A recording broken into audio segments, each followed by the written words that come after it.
suis Hassatou Lamara Naba, journaliste et écrivaine, fondatrice du site actualitéféminine.com et également la coordinatrice du colloque national des femmes entrepreneurs en milieu rural. Le colloque national des femmes entrepreneurs en milieu rural est une initiative du site actualitéféminine.com qui fait la promotion des femmes, surtout celles vivant en milieu rural. Et donc, à travers nos articles de presse, on a compris qu'il faut aller au-delà. Et au lieu de faire des articles de presse, mais il faut créer cet espace d'échange pour ces femmes rurales, et d'où le colloque national des femmes entrepreneurs en milieu rural. Et il y a plusieurs activités. Le panel qui va commencer tout à l'heure. Et il y a aussi cette rencontre des femmes rurales qui vont débattre sur le thème, notamment la femme rurale face au changement climatique. Et il y a aussi l'exposition vente, comme vous l'avez vu tout à l'heure dans la salle.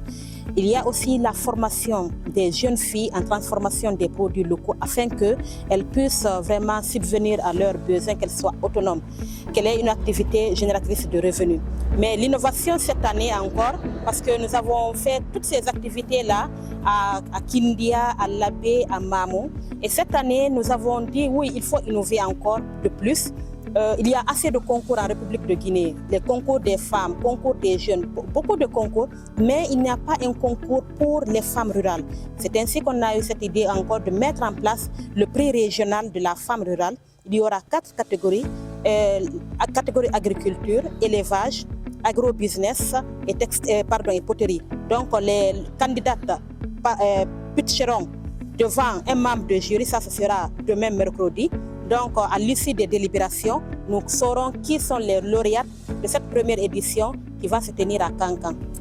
Oui, vous savez, avec le changement climatique, vous-même, vous voyez, nous sommes sous le chaud soleil. Même avec la ventilation, nous avons du mal à dormir. À plus forte raison, ces femmes qui cravachent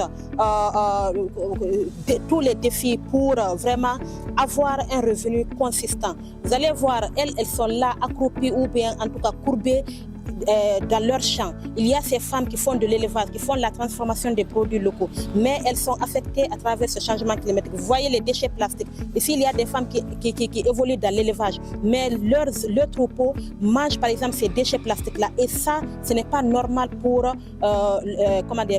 les troupeaux, pour les animaux. Donc, il y a des répercussions. Vous voyez les agricultures, il y a un retard avec la pluie, la saison sèche, la saison des pluies. Donc il y a un retard dans la saison. Tout cela affecte considérablement les activités agricoles de ces femmes-là. Donc il fallait vraiment, et à chaque fois elles se plaignent à travers nos articles de presse pour dire oui, on a ce problème de changement climatique. Donc pourquoi ne pas parler de ce thème-là à ce colloque?